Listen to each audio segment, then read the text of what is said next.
ஓம் சாந்தி. எல்லோரும் குஷியாக இருக்கிறீங்களா?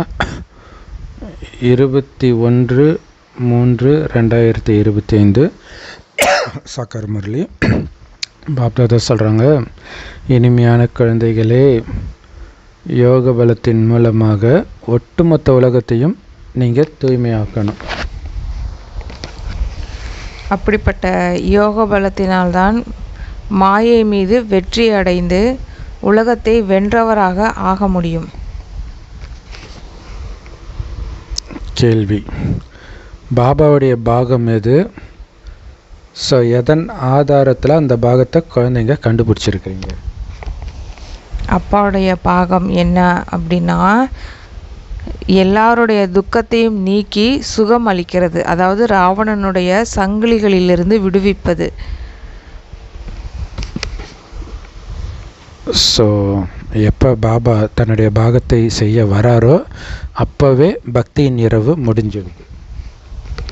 சுயம் தந்தை உங்களுக்கு தன்னை பற்றியும் தனது ஆஸ்தியை பற்றியும் அறிமுகம் அளிக்கிறாரு. அப்படி அறிமுகம் அளிக்கிறதுனால மற்றும் அப்பாவை அறிந்து கொள்றதுனால எல்லாவற்றையும் அறிந்து கொண்டு விடுகிறீர்கள். இப்படிப்பட்ட ஆதாரத்தில் தான் தந்தையினுடைய பாகத்தை நீங்கள் அறிஞ்சிக்கிறீங்க அப்படிங்கிறாரு. Super super. இல்லையா, நம்மை பற்றியும் அவரை பற்றியும் ஆஸ்தியை பற்றியும் தெரிஞ்சுக்கிட்ட உடனே நாம் அவருடைய பாகத்தை தெரிஞ்சுக்கிறோம். என்ன பாகம்? துக்கத்தை நீக்கி சுகத்தை கொடுக்கிற பாகம், ராவணன் சங்கிலியிலிருந்து நம்மை விடுவிக்கிற பாகம். பாடல்: நீயே தாயும் நீயே தந்தையும். ஓம் சாந்தி. குழந்தைகள் ஓம் சாந்தி என்பதன் பொருளை புரிந்துள்ளார்கள். நாம் ஆத்மாக்கள்.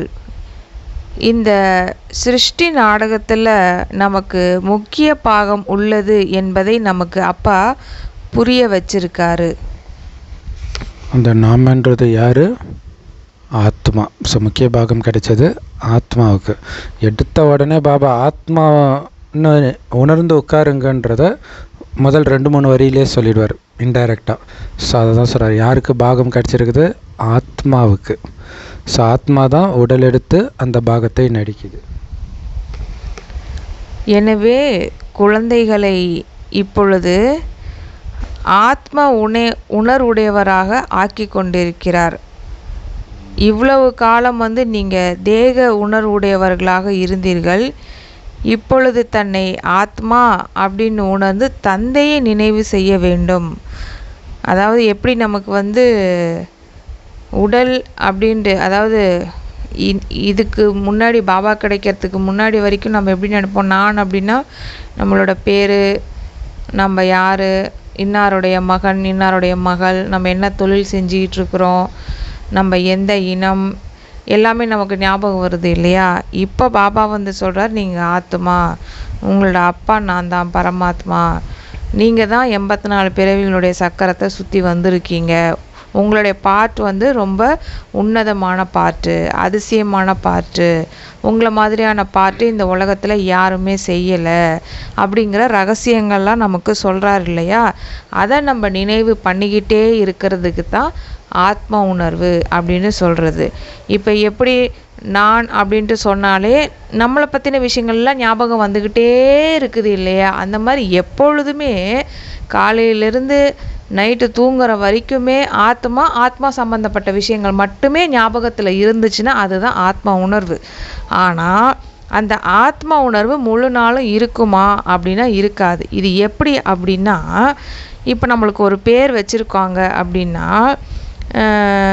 திடீர்னு சில பேர் என்ன பண்ணுவாங்கன்னா, அஸ்ட்ராலஜி படி இந்த பேர் நல்லா இல்லைங்க, வேறு பேர் மாற்றலாம் அப்படின்னு சொல்லிட்டு வேறு பேர்லாம் மாற்றிடுவாங்க, நியூஸ் பேப்பர்லாம் கொடுத்துருவாங்க. ஆனால் அந்த பேர் என்ன பண்ணுவாங்கன்னா எழுதி பார்க்க சொல்லுவாங்க. 21 தடவை 42 மண்டலம் அந்த மாதிரி நீங்கள் எழுதி வச்சுக்கிட்டே இருக்கும்போது தான் உங்களுக்கு இப்போ புதுசாக வந்திருக்கிற பேர் உங்களுக்கு ஞாபகத்தில் வரும் அப்படின்னு சொல்லுவாங்க. நம்மளும் என்ன பண்ணுவோம், எழுதிக்கிட்டே இருப்போம். ஆனாலும் இத்தனை நாட்களாக நம்மளுக்கு எப்படி தெரியும்னா, பழைய பேர் வச்சு தான் எல்லாத்துக்கும் தெரியும் இல்லையா? அவங்க என்ன பண்ணுவாங்க, திருப்பி திருப்பி பழைய பேரே ஞாபகப்படுத்திக்கிட்டே இருப்பாங்க. ஆனால் நம்ம என்ன பண்ணுவோம், இந்த பேர் நம்மளோடது கிடையாது, இப்போ புதுசாக வந்திருக்க பேர் தான் என்னுடையதுன்னு நம்ம திருப்பி திருப்பி நினைவு வச்சுட்டு ஞாபகப்படுத்திக்கிட்டே இருப்போம் இல்லையா?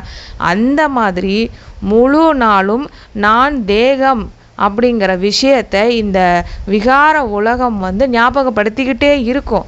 ஆனாலும் நான் தேகம் கிடையாது, நான் ஆத்மா பரந்தாமத்தை சேர்ந்தவன், அப்பாவுடைய குழந்தை அப்படிங்கிறத நம்ம ஞாபகப்படுத்திகிட்டே இருக்கிறதுக்கு பேர் தான் ஆத்மா உணர்வு. அது மட்டும் இல்லாமல் ஆத்மாவுடைய சுய தர்மத்தில் இருக்கிறது, அதுதான் பார்த்திங்கன்னா ஆத்மா அபிமானியாகவே மாறுறது அப்படின்னு அர்த்தம். Super sister, correct.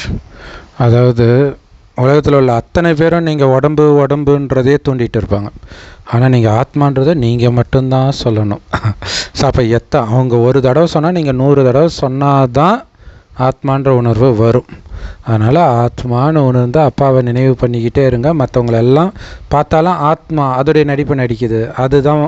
யாரை பார்த்தாலும் ஆத்மா உணர்வு வரா மாதிரி நீங்கள் மாற்றணும், லௌகிகத்தை அலௌகிகமாக மாற்றணும். அப்படி மாற்றுறதுக்கான வழியை சொல்கிறதுக்கு தான் நாடகத்தின்படி பாபா வந்திருக்கிறார். அப்படி ஆத்மா அப்படின்னு உணர்ந்து தந்தை நினைவு செய்கிறதுனால தான் நமக்கு அந்த தர்மத்தினுடைய அந்த யோக சக்தி நமக்கு கிடைக்கிது. அப்பா வர்றதே பார்த்திங்கன்னா இரவில் தான் வர்றாரு. அதாவது பக்தி முடிகிற டைமில் தான் அவரே வர்றாரு. அவர் வந்துட்டார் அப்படின்னாலே பக்தி முடிஞ்சிருச்சு அப்படின்னு தான் அர்த்தம். எப்பொழுது வருகிறார், அதற்கான நாள் தேதி அப்படிலாம் எதுவுமே கிடையாது. இதை பற்றின வீடியோ வரலட்சுமி மாதாஜி போட்டிருக்கிறாங்க. உங்களுக்கு விருப்பம் உள்ளவங்க நாலேஜ் ஆஃப் காட் சேனலில் போய் கூட பார்த்துக்கலாம். ஏன்னா ஸ்தூல உடலை எடுக்கும்போது ஓகே, கர்ப்பத்திலேருந்து வெளியில் வர்ற டைம் வச்சு நம்ம கரெக்டாக இந்த டைம்னு சொல்லலாம். இவர் தான் நினச்ச செகண்டில் வர்றாரு, நினச்ச செகண்டில் போயிடுறாரு. அதை எப்படி நம்ம கண்டுபிடிக்க முடியும்? இல்லை, பிரம்ம பாபாவுக்கே தெரியாது எப்போ சிவபாபா முதல்ல வந்தாருன்ட்டு. ஸோ அதனால தான் அவர் வந்த நாள் தேதி கிடையாது, கண்டுபிடிக்க முடியாது அப்படின்னு பாபா சொல்கிறார். கிருஷ்ணருக்கு பார்த்திங்கன்னா நாள் தேதி காலம் எல்லாமே கொடுக்குறாங்க. ஆனால் சிவபாபாவுடைய பிறப்போ தெய்வீக பிறப்பு அப்படின்னு சொல்லப்படுது.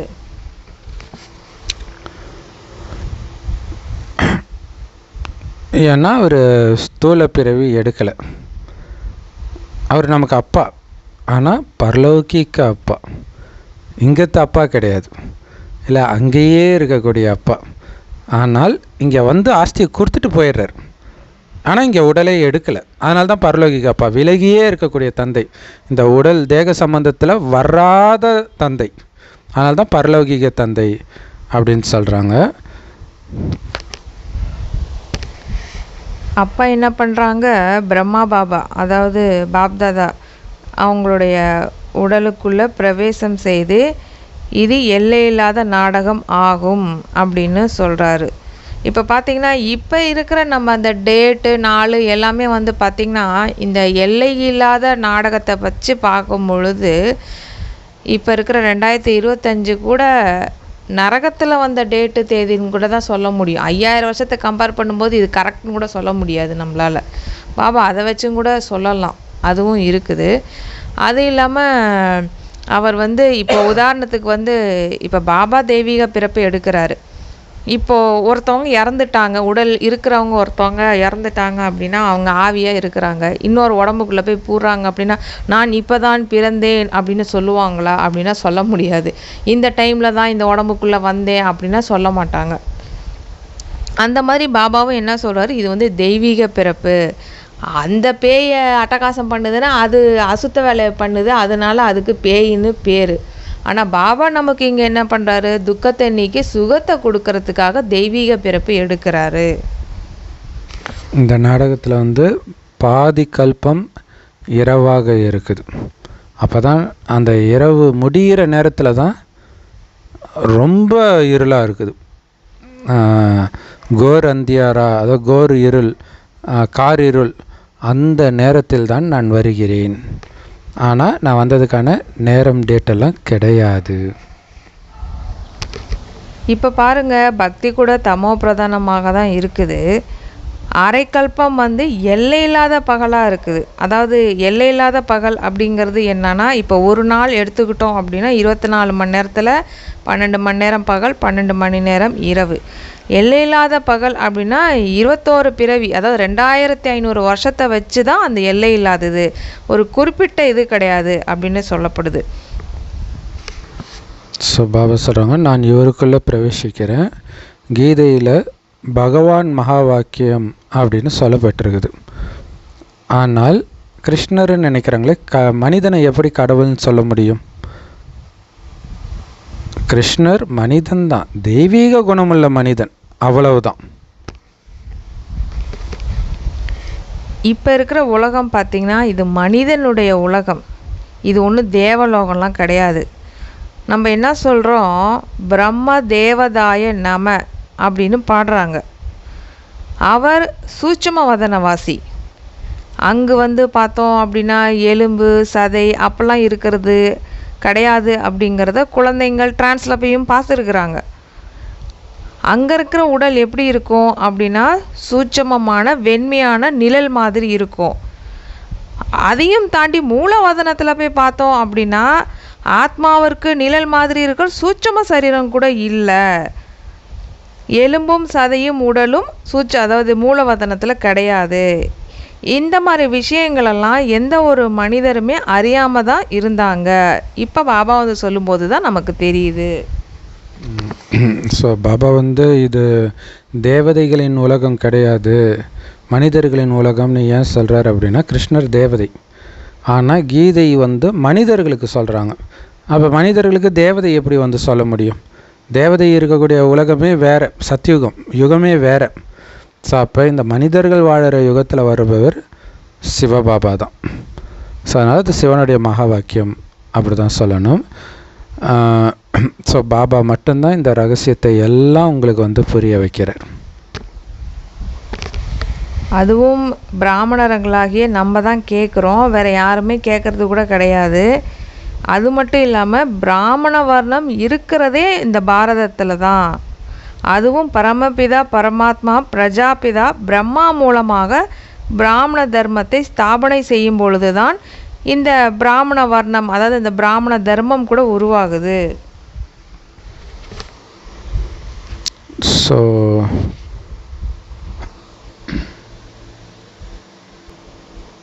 ஸோ பிரம்மா வாய் வழியாக இறைவன் தான் இந்த உலகத்தை, அதாவது சிவபெருமான் தான் படைக்கிறாரே தவிர பிரம்மா கிடையாது. அதனால் படைப்பவர் பிரம்மா கிடையாது. அதேமாரி சிவபாபா கூட புதுசாக இல்லாத ஒன்றத்தை படைக்கலை, புதுப்பிக்கிறார், புது உலகமாக மாற்றுறார். அவ்வளவுதான். ஹே பாபா, பதீத உலகத்தில் வந்து எங்களை பாவனமாக ஆக்குங்கள் என்று அழைக்கவும் செய்கிறாங்க. இப்பொழுது உங்களை பாவனமாக ஆக்கி கொண்டிருக்கிறார். யாரு? நம்மளை. நீங்கள் மீண்டும் யோக பலத்தினால் இந்த சிருஷ்டியை பாவனமாக ஆக்கி கொண்டிருக்கிறீர்கள்.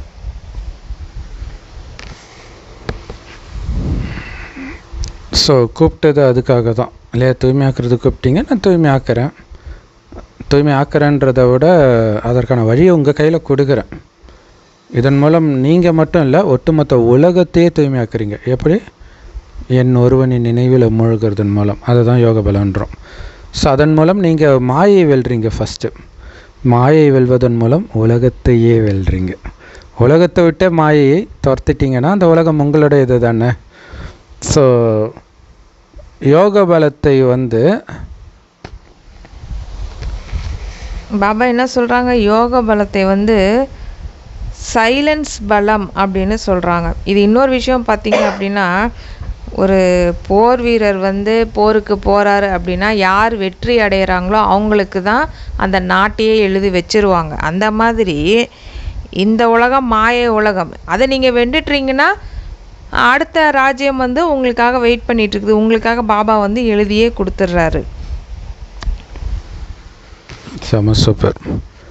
ஒரு எதிரியை வெல்றீங்க அப்படின்னா அவன் எதிரி இல்லையா, அவன் வந்து உங்களுக்கு ட்ரீட்டு கொடுக்குறான்னு மயங்கினீங்கன்னா நீங்கள் போனது அவனை காலி பண்ணுறதுக்கு.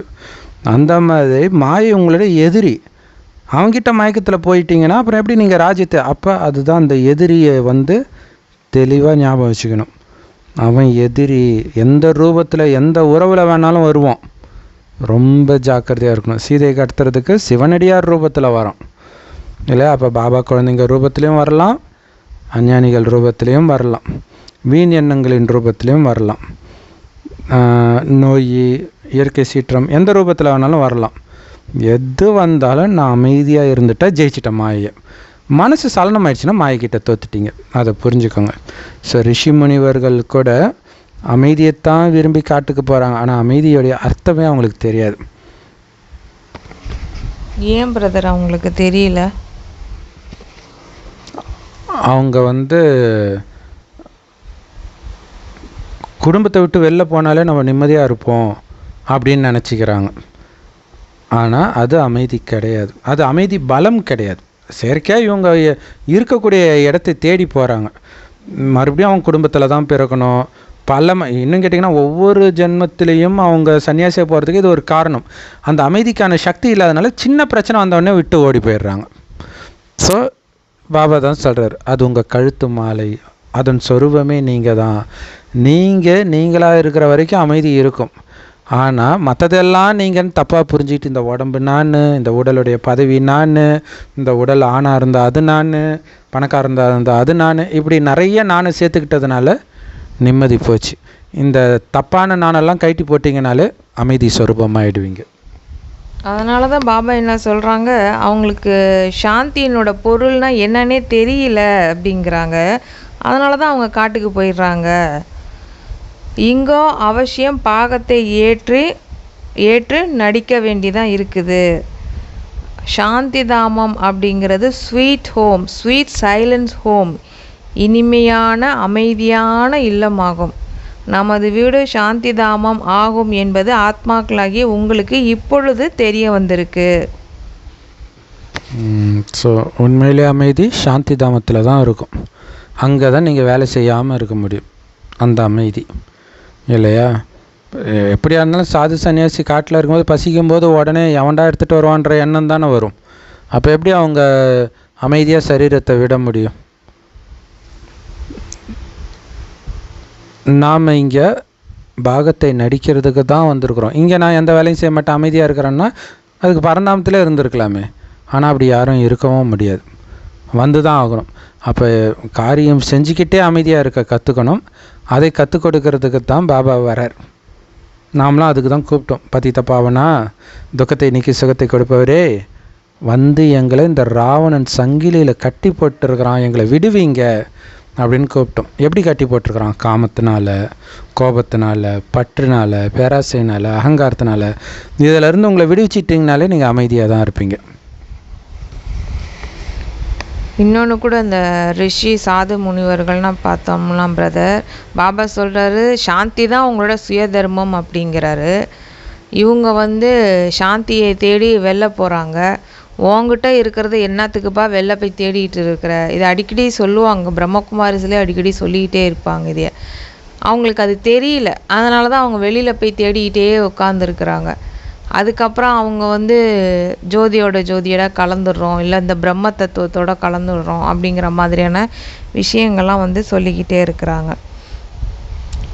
அப்புறம் பாபா என்ன சொல்கிறாங்க, ஹே பதித்த பாவனரே, துக்கத்தை நீக்கி சுகம் அளிப்பவரே, துக்கஹர்த்தா சுககர்த்தா, வாருங்கள் எங்களின் இந்த ராவணின் சங்கிலியிலிருந்து விடுவீங்கப்பா தயவு செய்து அப்படின்னு அப்பாவை கூப்பிடுறாங்களாம். பக்தியை இரவுன்னும் ஞானத்தை பகல்னும் சொல்லப்படுது. ஸோ எப்போ இந்த இரவு முடிவுக்கு வருதோ அப்போ தான் ஞானத்தின் வெற்றி. இல்லை என்ன தான் கடவுளே ஞானத்தை சொன்னாலும் ராவணன் சாவர நேரத்தில் தான் சாவான். மனுஷங்க மாதிரி தான் இல்லையா? அதாவது நடக்கிற நேரத்தில் தான் நடக்கும். அது மாதிரி பக்தி எப்போ முடிவுக்கு வருதோ அப்போ தான் வெற்றி ஞானத்திற்கு கிடைக்கும். அது வரைக்கும் ஞானத்தின் பக்கம் மக்கள் திரும்ப மாட்டாங்க. ஏன்னா பக்தியை பாபா ஏன் இரவுன்னு சொல்கிறாங்க அப்படின்னா, இரவில் ஒரு பொருளை தேடிக்கிட்டே இருந்தால் கடைசி வரைக்கும் தேடிக்கிட்டே இருக்க வேண்டியதான். எப்போ ஒளி தெரியுதோ அப்போ தான் நம்ம தேடிட்டு இருக்க அமைதி அப்படிங்கிற பொருள் நம்ம கண்ணுக்கே தெரியும்.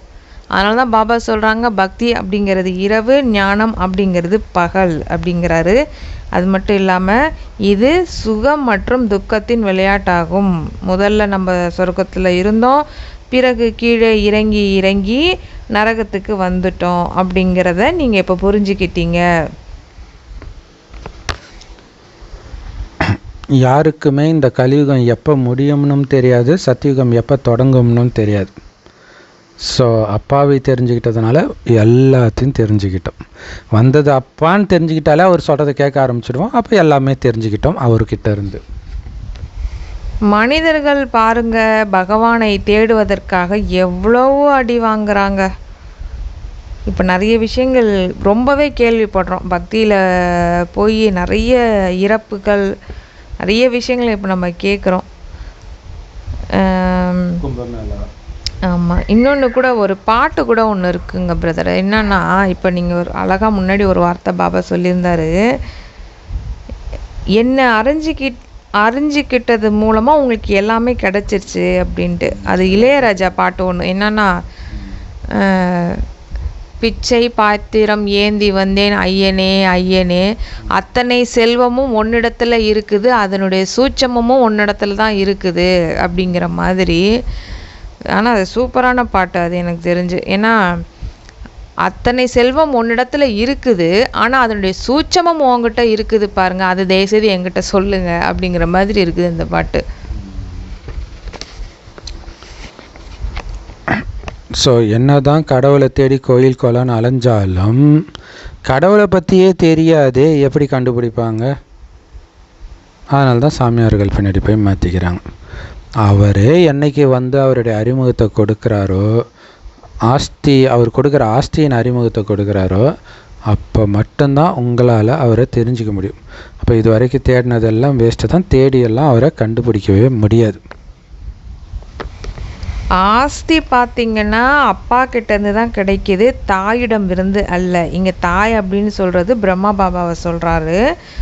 ஆனால் இவரிடமிருந்து, அதாவது பிரம்மா பாபா கிட்டேருந்து ஆஸ்தி கிடைப்பதில்லை.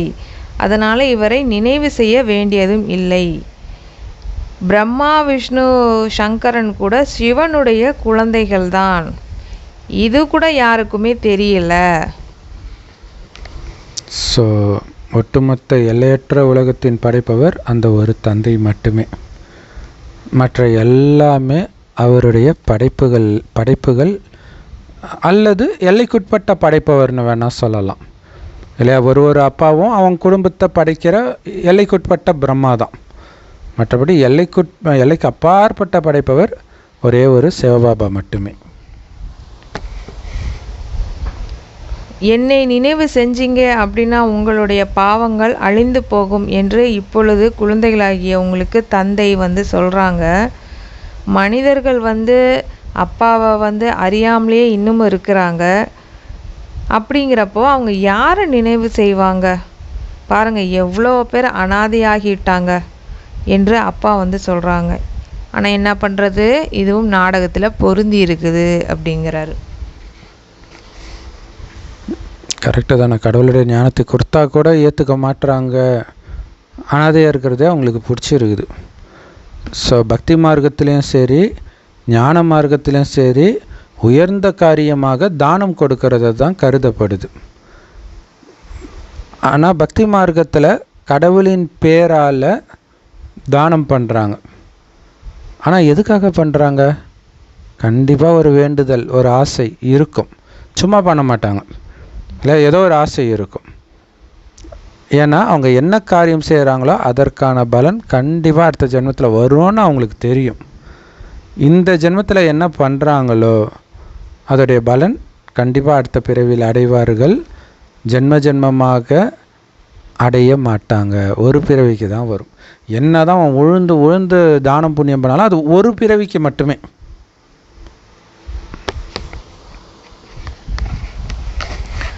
தானம் செய்பவரை நம்ம என்ன சொல்லுவோம் அப்படின்னா புண்ணிய ஆத்மா அப்படின்னு சொல்லுவாங்களாம். பாருங்க, பாரதத்திற்கு மகாதானி அப்படின்ட்டு சொல்கிறாங்களாம். ஏன்னா பாரதத்தில் எவ்வளவு தானம் ஆகிறதோ அந்த அளவுக்கு வந்து வேறு எங்கேயுமே ஆகிறது கிடையாது. ஒரு பிரபலமானவர் இல்லைங்க பிரதர், அந்த ஐடி ஃபீல்டில் இருக்கிறவர் நினைக்கிறேன், அமெரிக்காவில் இருக்கும் பொழுது சாப்பாட்டுக்கே கஷ்டப்பட்டுட்டு இருக்கும் பொழுது இங்கே இருக்கிற இஸ்கான்கார் அவங்களுடைய இடத்துல தான் மத்தியானம் போய் சாப்பிட்டு அந்த இதை சொல்லுங்கள் brother. Apple company owner Steve ஜாப்ஸுக்கே இஸ்கான்காரங்க தான் சாப்பாடு போட்டிருக்கிறாங்க. ஸோ அந்த சாப்பாட்டுக்காக 5 கிலோமீட்டர் சைக்கிள் மெரிச்சு வருவாராம், வாரத்துக்கு ஒரு நாள் நல்ல சாப்பாடு சாப்பிட்ணுன்ட்டு. ஸோ அப்போ பாருங்கள், அவர் இங்கே கூட இந்தியாவுக்கெல்லாம் வரணும்லாம், கும்பமேளாவுக்கு வரணும்னு ஆசைப்பட்டிருக்காரு, வந்தாரான்னு தெரில. ஆனால் அவருடைய மனைவி இந்த கும்பமேளாவுக்கு வந்திருக்கிறாங்க. ஸோ தானம் அப்படின்னாலே பாரதம் தான். இதில் என்னென்னா கிறிஸ்தவர்கள் முஸ்லீம்கள் அவங்க போடுவாங்க. அது எப்படின்னா அவங்க மதத்துக்கு அவங்களே கலெக்ட் பண்ணி போடுறது. இங்கே அப்படி கிடையாது, யார் வேணாலும் வரலாம், கலெக்ட் பண்ணி போடுறது இல்லை. பணக்காரங்க அவங்களே தனியாக போட்டுக்கிட்டே இருப்பாங்க. இன்னொரு விஷயம் பார்த்திங்கன்னா அவங்களுக்கு வந்து ஒரு அந்த ரம்ஜான் டைம், அப்புறம் அதே மாதிரி கிறிஸ்டின் மதத்தில் கூட அவங்களுக்குன்னு ஒரு நோன்பு மாதம் இருக்குது, அந்த டைமில் தான் வந்து போடுவாங்க. இப்போ பாருங்கள் 24 மணி நேரமும் அன்னதான சாப்பாடு எல்லா கோயில்லையுமே இருக்குது. அப்போ அந்த அளவுக்கு இங்கே இருக்கிற தானம் மாதிரி வேறு எங்கேயுமே கிடையாது அப்படின்னும் பாபா சொல்கிறாங்க. இது ரொம்ப சூப்பரான விஷயந்தான் இது. அதே மாதிரி பாபா என்ன சொல்கிறாங்க, நான் கூட உங்களுக்கு தானம் பண்ணுறேன் அப்படின்ட்டு சொல்கிறாரு அப்பா. என்ன தானம் பண்ணுறாரு? ஞானத்தை தானம் பண்ணுறாரு. அந்த ஞானம் என்ன? உங்களுடைய அனைத்தையும் எனக்கு தானம் பண்ணுங்கன்றதான் அந்த ஞானமே. ஸோ நம்மளும் அவருக்கு இப்போ தானம் பண்ணுறோம். நம்ம வந்து பக்தியில் சொன்னோமா, பாபா நீங்கள் வந்தீங்க அப்படின்னா எங்களுடைய உடல் மனம் பொருள் அனைத்தையும் உங்ககிட்ட நாங்கள் ஒப்படைச்சிடுவோம், உங்களை தவிர எங்களுக்கு யாருமே இல்லை பாபா. அப்பா சொல்கிறாங்க, எனக்காக இருப்பவர்கள் குழந்தைகளாகிய நீங்கள் மட்டும்தான். அதாவது பக்தியிலுமே சொல்லியிருக்கிறோம், இப்போ நம்ம பாபா குழந்தை ஆனதுக்கு அப்புறமும் இதே தான் நம்ம சொல்லிட்டு இருக்கிறோம். பாபாவும் சொல்கிறாரு, எனக்கும் உங்களை தவிர யாருமே இல்லை. ஏன் அப்படின்னா இந்த டைமில் தான் அப்பா வந்து நம்மளை சந்திக்க வர்றாரு. அப்பாவுடைய வழிகளை நம்ம தான் பின்பற்றுறோம். இவர் தான் அப்பான்னு நம்ம மட்டும்தான் தெரிஞ்சுக்கிறோம், வேறு யாராலுமே தெரிஞ்சுக்கவும் முடியல. அதனால் பாபாவுக்கு வந்து நம்மளை ரொம்ப பிடிக்கும் அப்படிங்கிறாரு. என்னை அழைப்பதே ஹெவன்லி காட்ஃபாதர், அதாவது சொர்க்கத்தை ஸ்தாபனை செய்பவர்.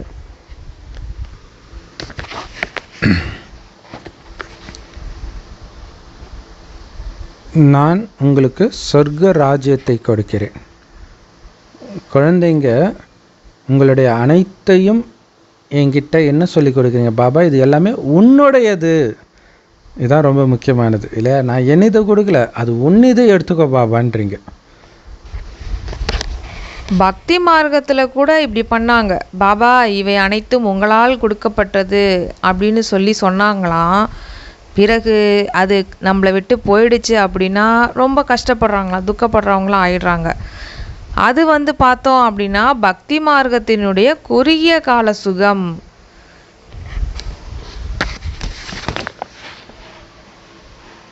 பாபா சொல்கிறாங்க, பக்தி மார்க்கத்தில் எவ்வளோ தானம் புண்ணியெல்லாம் பண்ணீங்க, ஆனால் அது மறைமுகமான தானம்.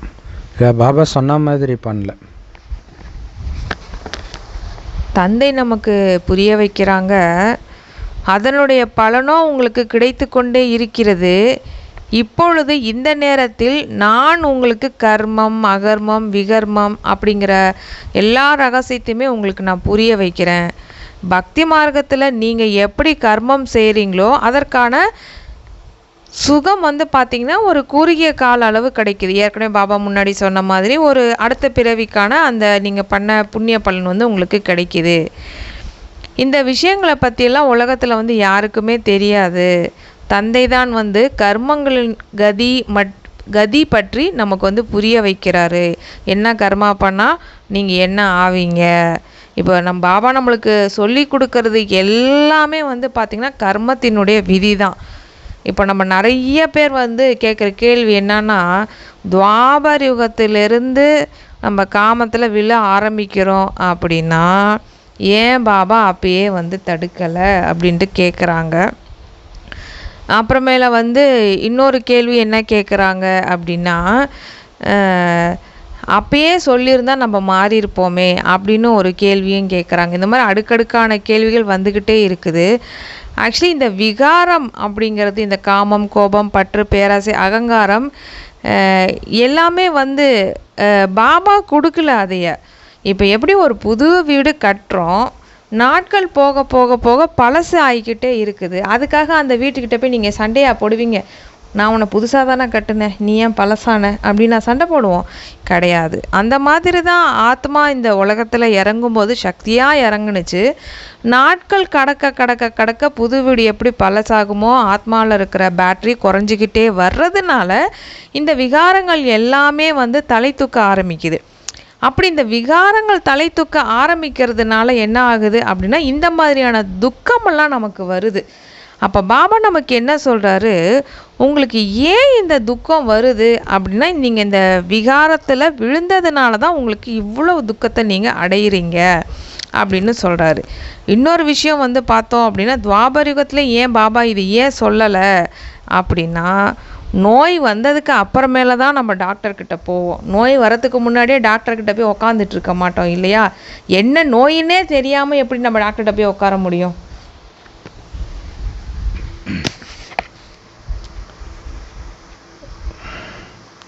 ஸோ தங்க யுகத்தில் எந்த பாவ காரியமும் நடக்காது. சுகம் சுகம் சுகமே, எங்கே பார்த்தாலும் சுகத்தை கொடுப்போம், சுகத்தை எடுப்போம் அங்கே. அதனால தான் இங்கேயும் சுகத்தை கொடுங்க, சுகத்தை எடுங்க, துக்கத்தை கொடுக்கவும் செய்யாதீங்க, எடுக்கவும் செய்யாதீங்க. ஏன்னா அங்கத்து குணம் இங்கே உங்களுக்கு வரணும். இல்லை அங்கே எது நடந்தாலும் ஆழ மாட்டோம் இல்லை, அதே மாதிரி இங்கேயும் இருக்கணும். அங்கே துக்கம் நடக்கக்கூடிய விஷயம் நடக்காது. பட் இங்கே இருக்கக்கூடிய துக்கத்திலே மூழ்கின ஆத்மா விட்டு போய் அங்கே விட்டால் அங்கேயுமே எதையாவது கம்பேர் பண்ணி துக்கப்பட்டுட்டு இருக்கும். ஸோ அதனால தான் அந்த குணத்தையே மாற்றிட்டு வாங்கன்ற இல்லையா. குறிப்பாக அந்த போதும்ன்ற எண்ணம் இருந்தால்தான் திருப்தியாக இருப்பீங்க, ஆனந்தமாக இருப்பீங்க. இல்லை எனக்கு பத்தலைன்னா உங்களுக்கு உலகத்தையே கொடுத்தாலும் உங்களுக்கு பத்தாது தான் அப்படின்னு கடவுள் சொல்லுவார். ஸோ அந்த குணத்தை இப்போ நம்ம இங்கே எடுத்துகிட்டு போகிறோம். மனிதர்கள் சொர்க்கத்தை சுகம் நிரம்பிய உலகமாக நினைக்கிறாங்க. ஆனால் இப்போ எல்லாரும் நரகத்தில் தான் இருக்கிறாங்க. ஆனாலும் யாராவது இறந்துட்டாங்கன்னா அவர் சொர்க்கத்துக்கு போயிட்டாருன்றாங்க. ஸோ அந்த அளவுக்கு மக்களுக்கு சொர்க்கம்னா ரொம்ப பிடிச்சிருக்குது. ஆத்மாவிற்கு சொர்க்கம் எவ்வளவு நல்லதாக்கப்படுகிறது. இன்னார் சொர்க்கம் போய் சேர்ந்தார் என்று ஆத்மாதான் கூறுது இல்லையா? ஆனால் தமோ பிரதானமாக இருக்கும் காரணத்தினால அவங்களுக்கு சொர்க்கம் அப்படின்னா என்ன, நரகம் அப்படின்னா என்ன என்பது எதுவுமே அவர்களுக்கு தெரிவதில்லை. இதில் என்ன ஒரு விஷயம்னா, எல்லா பாவத்தையும் பண்ணிட்டு சொர்க்கத்துக்கு போயிட்டாங்கன்னு சொல்லுவாங்க பாருங்கள். அது அதை விட ஒரு கல்புத்தியினுடைய விஷயம் அப்படின்னு தான் சொல்ல முடியும். நீங்கள் எல்லோரும் எவ்வளவு தமோ பிரதானமாக ஆகிட்டீங்க பாருங்க அப்படின்னு அப்பா சொல்கிறாங்க. ட்ராமாவையே நீங்கள் அறியாமல் இருந்திருக்கிறீங்க. ஒரு உதாரணத்துக்கு வந்து பார்த்தோம் அப்படின்னா, ஒரு நடிகர் வந்து ஒரு படத்தில் நடிக்க போகிறார் அப்படின்னா, என்ன கதைப்பா, எனக்கு என்ன ரோல்ப்பா எல்லாத்தையும் கேட்பார். ஆனால் இங்கே என்ன கதைன்னு தெரில, என்ன ரோல்னு தெரில, நம்ம நடிக்க வந்துட்டோம். அதான் பாபா சொல்கிறாரு, ட்ராமாவே உங்களுக்கு வந்து தெரியல அப்படிங்கிறாரு. ஏன்னா ட்ராமா எப்படி இருக்குன்னு தெரிஞ்சாதான் நம்ம அதுக்கு தகுந்த மாதிரி நல்லதாக நடிக்கிறதா இல்லை வில்லன் பாட்டு நடிக்கிறதா அப்படிங்கிறத நம்மளால் வந்து உணர்ந்து அதுக்கு தகுந்த மாதிரி நம்மளை மாற்றிக்க முடியும், செய்ய முடியும், கர்மாவை வந்து செய்ய முடியும். சிருஷ்டி சக்கரம் சுற்றுகிறது என்று புரிஞ்சுக்கிறாங்களாம். எனவே அவசியம் மிக சரியாக அவ்வாறே ரிப்பீட் ஆகும் அப்படின்னு பாபா சொல்கிறாங்க.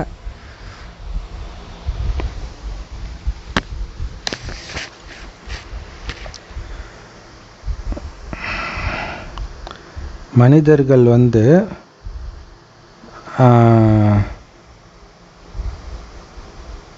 உலகம் ஒரு நாடக மேடை அப்படின்னு சொல்கிறது சும்மா பேரளவில் சொல்கிறாங்களே தவிர புரிஞ்சு சொல்கிறது இல்லை. நாடகம் திரும்ப திரும்ப நடக்கும் அப்படின்னு தெரிஞ்சு அவங்க சொல்கிறது கிடையாது. அதே மாதிரி ஹிஸ்ட்ரி ரிப்பீட்ஸ்ன்னு சொல்லுவாங்க, வரலாறு திரும்ப நடக்கும்ன்ட்டு. ஆனால் துல்லியமாக அதே நடக்கும்னு அவங்களுக்கு தெரியாது. அதே ஹிட்லர் வருவார் அப்படின்றது அவங்களுக்கு தெரியாது. ஹிட்லர் மாதிரி இன்னொருத்தர் வருவார், அவரை மாதிரி இன்னொருத்தர் வருவார், அப்படி புரிஞ்சுக்கிறாங்க.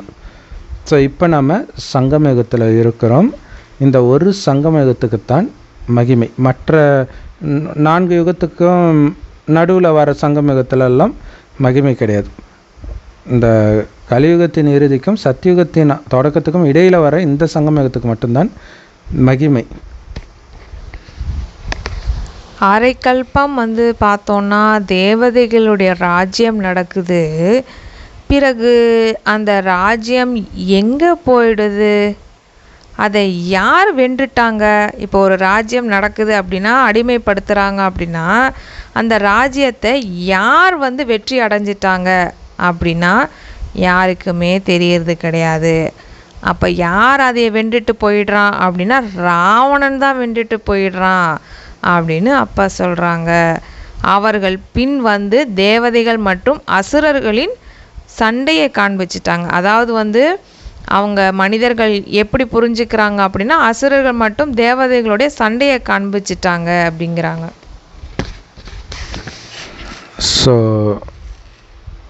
ராவணனுடைய 5 விகாரத்துக்கிட்ட தான் நீங்கள் தோத்துடுறீங்க. பிறகு அந்த விகாரத்தை நீங்கள் வெற்றியும் அடையிறீங்க. பாபாவுடைய வழிகாட்டுதலின்படி வெற்றி அடைகிறதுனால பூஜைக்கு தகுந்தவர்களாக ஆகுறீங்க. தோல்வி அடைகிறதுனால பூஜாரி ஆகிடுறீங்க. ஸோ தோல்வி அடைகிறதுனால பூஜாரி ஆகிடுறீங்க, அழுக்காகவும் ஆகிடுறீங்க. அப்படின்னாலே என்ன அர்த்தம்? ராவணன்கிட்ட தோத்துட்டீங்க. பூஜை பண்ணுறீங்கனாலே தோத்துட்டீங்க அப்படின்னு தான் அர்த்தம். ஸோ அதனால தான் அந்த பூஜை செய்கிற பழக்கத்திலேருந்தே விடுவிக்கிறார். யாரையும் வணங்க கூட தேவையில்ல. சும்மா மரியாதைக்காக மற்றவர்களை நமஸ்தே சொன்னால் திருப்பி நமஸ்தே சொல்லுங்கள். மற்றபடி நீங்கள் யாரையும் அந்த உள்ளபூர்வமாக அந்த வணங்குறது அதெல்லாம் கிடையாது. பதீத்தர்களாக தூய்மை அற்றவர்களாக நீங்கள் ஆகுறீங்க அப்படின்னாலே என்ன தெரியுமா அர்த்தம்? ராவணன்கிட்ட தோற்று போயிட்டீங்கன்னு அர்த்தம். ஈவன் ராவணனின் காரணமாக நீங்கள் பதீத்தமாக ஆகியுள்ளீர்கள் என்றது உங்களுக்கு தெரிஞ்சிருக்குது. அதனால தான் என்ன பண்ணுறீங்க அப்படின்னா எப்போ பார்த்தாலும் ஒரு வருஷமும் ராவணனை எரிச்சிக்கிட்டே இருக்கிறீங்க. ஆனால் இது எதுக்காக இந்த மாதிரி நடக்குது அப்படிங்கிற ரகசியம் உங்களுக்கு தெரியாது. இப்போ தான் உங்களுக்கு நான் புரிய வைக்கிறேன் அப்படிங்கிறாரு. சூப்பர், செம பாயிண்ட்டு. ராமருடைய பொண்டாட்டிய ராவணன் கடத்தினா நீங்கள் எதுக்கு எரிக்கிறீங்க இல்லையா? ஸோ அது தெரியாமலே இவங்க எரிச்சிட்டு இருக்கிறாங்க. பாபா புரிய வைக்கிறாரு, நீங்கள் ராவணனால் தான் அழுக்காயிட்டீங்க.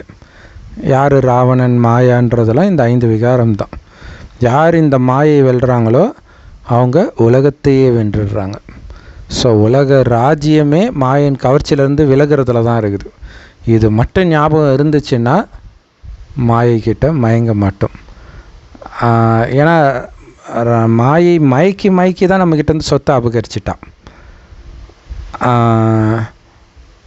ஸோ அப்போ உங்களுடைய மிகப்பெரிய எதிரி, மிக பழைய எதிரி, ஜென்ம விரோதினா அது ராவணன் மட்டுமே.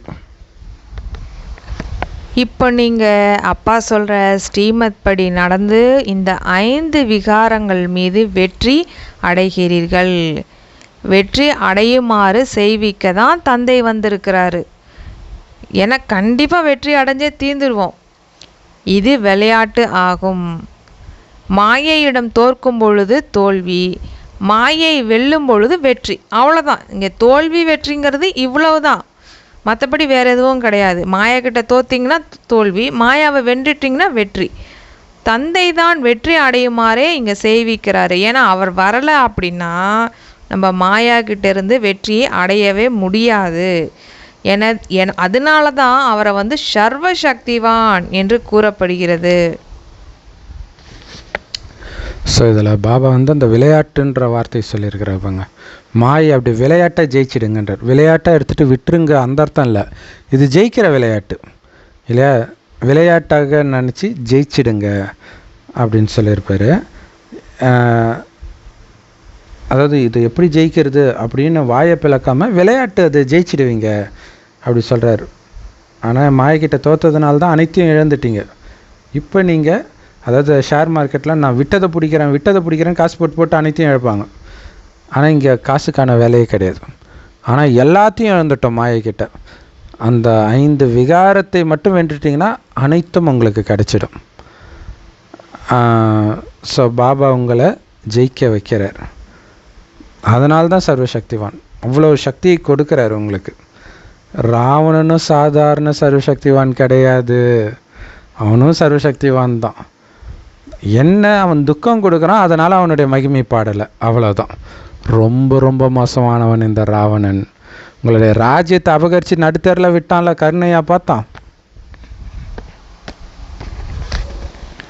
நாம் எப்படி தோற்று போயிட்டோன்னு பாருங்க. பிறகு எப்படி வெற்றி அடைகிறோம் என்பதை இப்பொழுது நீங்கள் புரிஞ்சுக்கிறீங்க. நமக்கு எல்லாருக்குமே அமைதி வேண்டும் என்று ஆத்மா என்ன பண்ணுதான், விரும்பவும் செய்யுதான். நாம் நமது வீட்டிற்கு போகலாம். பக்தர்கள் கூட என்ன பண்ணுறாங்களாம், பகவானை நினைவு செய்கிறாங்க. ஆனால் கல்புத்தியாக இருக்கும் காரணத்தினால இந்த மாதிரி விஷயங்கள் அவங்கக்கிட்ட சொல்லும்போது அவங்களால புரிஞ்சிக்க முடியறது இல்லை. பகவான் யார் அப்படின்னா நம்ம பாபா தான். எனவே தந்தையிடமிருந்து அவசியம் ஆஸ்தி கிடைத்திருக்கக்கூடும், அவசியம் கிடைக்கிறது தான். ஆனால் எப்பொழுது கிடைக்கிறது, பின் எப்படி இருக்கிறோம் என்பதை அறியாமலேயே இருக்கிறோம்.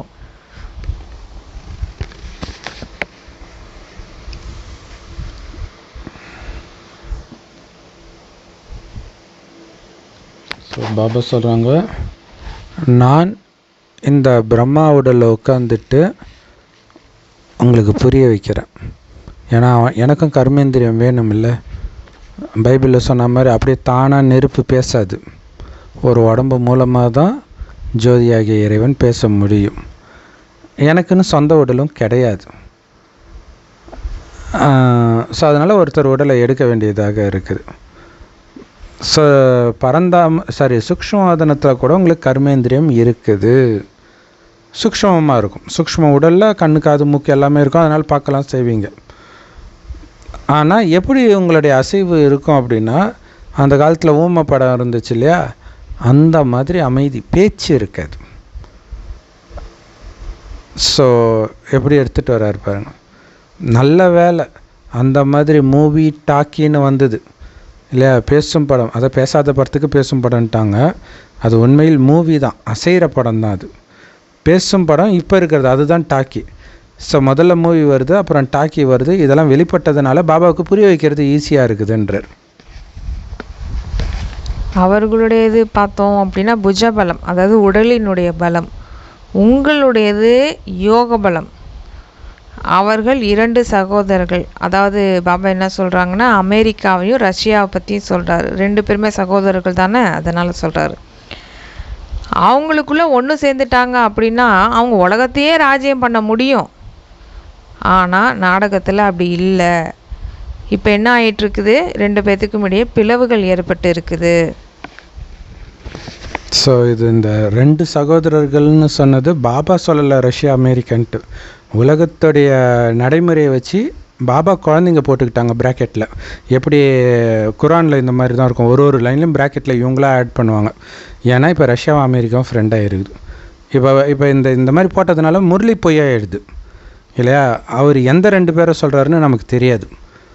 அல்லது ரஷ்யா அமெரிக்கா சேராமல் பிறகு பிரியவும் செய்யலாம். ஆனால் இப்போதைக்கு சேர்ந்து இருக்குது. ஆக்சுவலாக ரஷ்ய அதிபர் புட்டினுடைய கைபொம்மை தான் டொனால்ட் ட்ரம்ப்ன்ட்டு நிறைய பேர் ட்ரோல் பண்ணுற அளவுக்கு அவங்க இப்போ ஒற்றுமையாக இருக்கிறாங்க. ஸோ இதையும் புரிஞ்சுக்கணும். பாபா சொன்னதை மட்டும் படிங்க, ப்ராக்கெட்டில் இருக்கிறத தூக்கி கிடச்சிடுங்க. ஏன்னா சில சமயம் அது மிஸ்கைட் பண்ணிவிடும். ஆனால் ஏதோ ஒரு 2 ஒன்று சேர்ந்தால் சரியாயிடும்ன்றாங்க. ஆனால் அது சேர்றது விதி கிடையாதுன்றார். அது என்னன்றதை நம்ம பொறுத்திருந்து தான் பார்க்கணும். இப்போதைக்கு அவங்க விலகி இருக்கிறாங்க. ஆனால் குழந்தைங்களுக்கு ஆயுத பலம் கிடையாது, அமைதி பலம். அந்த அமைதியில் உங்களுக்கு சுத்த அகங்காரம் இருக்கணும்னு சொல்ல, டேய் நீ ராக்கெட்டு விடு, என்ன வேணாலும் பண்ணிக்க, ஏவுகணை விடு, எதை வேணாலும் பண்ணு, ஆனால் அமைதியாக அந்த ராஜ்யம் என் கைக்கு வரும் அப்படின்ற அந்த சந்தோஷம் இருக்கணும். ஏன்னா ஒட்டுமொத்த உலகத்தையும் அமைதி பலத்தினால நீங்கள் வெற்றி கொள்கிறீங்க. மன்மனாபவன் மூலமாக அந்த அமைதி வருது. அதன் மூலமாக தான் அமைதினா ஒன்றும் பண்ணாமல் இருக்கிறது இல்லை. எல்லாரையும் விட அதிகமாக எண்ணத்தை உருவாக்குவீங்க. ஆனால் நீங்கள் உருவாக்குவீங்க. மற்றவர்களுடைய எண்ணம் தானாக உருவாகும், வீண் விஷயம், விகார விஷயங்கள். ஆனால் நீங்கள் பாபா கூட பேசிக்கிட்டு இருக்கிறது, இதுலேயே பிஸியாக இருக்க உலகியல் விஷயம் உள்ளே வரல. பார்த்தீங்களா, உலகியல் விஷயம் வந்தால் தான் அமைதியை கெடுக்கும். பாபாவுடைய ஞான விஷயம் உங்களுக்கு அமைதியை கொடுக்கும். ஸோ அவர்களுக்கு அறிவியல் கர்வம்னா உங்களுக்கு அமைதியின் கர்வம். அது எப்படி வரும்? உங்களை ஆத்மான்னு உணர்ந்து பாபாவை நினைச்சிக்கிட்டே இருக்கிறதன் மூலமாக இந்த அமைதி கர்வம் வருது. நீங்கள் மன்மனாபவ என்பதின் ஆதாரத்தில் சைலன்ஸ் மூலமாக இந்த உலகத்தையே வென்றவர்களாக ஆகிவிடுறீங்க. அவர்கள் சயின்ஸ் விஞ்ஞானத்தின் கர்வம் உள்ளவர்கள், நீங்களோ சைலன்ஸின் பெருமை கொண்டவர்கள்.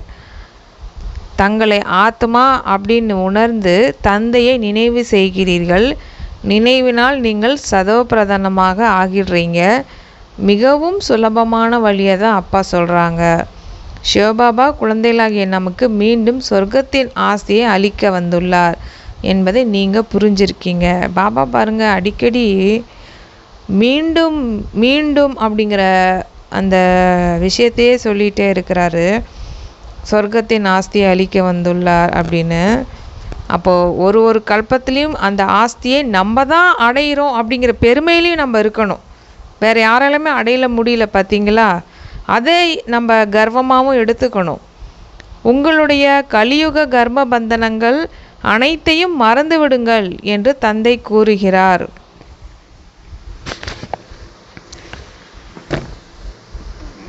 ஸோ அந்த கர்ம பந்தனத்தோட, அதாவது கலியுக பந்தனத்தோட முக்கியமான பந்தனம் எது? இந்த விகார பந்தனங்கள் தான். அதனால் அதை எல்லாம் துண்டித்து பாபா கிட்ட கொடுத்துடுங்க. எதுக்கெடுத்தாலும் எனிதுன்னு சொல்லியே பழகிட்டீங்க. என் கணவன், என் மனைவி, என் குடும்பம், என்னுடைய சொத்து, என்னுடைய புகழ், என்னோட திறமை எல்லாத்தையும் மறந்துடுங்க. இந்த என்னோடதே இருக்கக்கூடாது. என்னோடவர் ஒரு பாபா, அவ்வளோதான். ஸோ மற்ற எல்லாம் பார்த்தாலும் என்னதுன்ற பற்று எதன் மீதும் வரக்கூடாது. பாபா சொல்கிறார், எதை பார்த்தாலும் இது அழிய போகுது, இவங்க சாக போகிறாங்க, இதே மைண்டில் இருக்கணும். அப்போ அந்த பற்று இருக்காது, இல்லைன்னா நம்ம தான் மாட்டிக்குவோம். ஸோ குழந்தைங்களுக்கு பாபா பேசிகிட்டு இருக்கிறார், கடவுள் தான் இதை புரிய வச்சிட்டு இருக்கிறார். யார் அப்பாவை அறிஞ்சிக்கலையோ, அறியாமல் இருக்கிறாங்களோ, அவர்களால் இந்த வார்த்தைகளையெல்லாம் புரிஞ்சிக்க முடியாது. அப்பா வந்து தான் மனிதனிலிருந்து தேவதையாக ஆக்குகிறார். தேவதைகள் இருப்பதோ சத்தியுகத்தில், கலியுகத்தில் இருப்பவர்களோ மனிதர்கள்.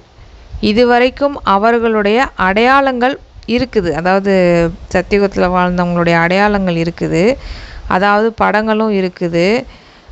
என்னை கூறுவதே என்னன்னு சொல்லி சொல்கிறாங்க அப்படின்னா பதீத பாவனர் அப்படின்னே சொல்கிறாங்க. நானும் தாழ்ந்த நிலையை அடையிறது கிடையாது. மனிதர்கள் என்ன சொல்கிறாங்க? நாங்கள் பாவனமாக இருந்தோம், பிறகு தாழ்ந்த நிலையை அடைந்து விட்டோம், தூய்மையற்றவராக ஆகிவிட்டுள்ளோம் என்று நீங்கள் கூறுகிறீர்கள். அப்போனா என்ன அர்த்தம்? ஒரு டைமில் நீங்கள் தூய்மையாக இருந்திருக்கீங்கன்னு அர்த்தம். அதனால தான் இந்த வார்த்தையை நம்ம யூஸ் பண்ணுறோம். இப்பொழுது நீங்கள் வந்து பாவனமாக ஆக்குங்கள், பாபா வாங்க அப்படின்னு கூப்பிட்றோம். அப்பொழுது நாம் நமது வீட்டிற்கு செல்வோம்.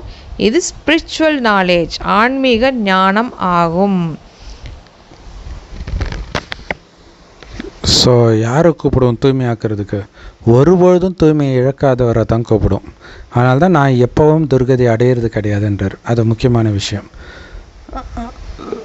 இல்லையா? மற்றபடி இயேசு வரார், கிருஷ்ணர் வரார், அவங்க எல்லாம் துர்கதி அடைஞ்சிட்டாங்க. அவங்க வந்து உங்களை எப்படி காப்பாற்றுவாங்க? ஸோ எப்போவுமே துர்கதி அடையாதவர் சிவபாபா மட்டுமே.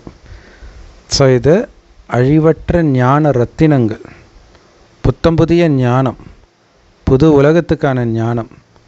அதை நானே வந்து உங்களுக்கு நடத்துகிறேன். படைப்பவர் மற்றும் படைப்பின் முதலிடை கடை பற்றிய ரகசியத்தை புரிய வைக்கிறேன்.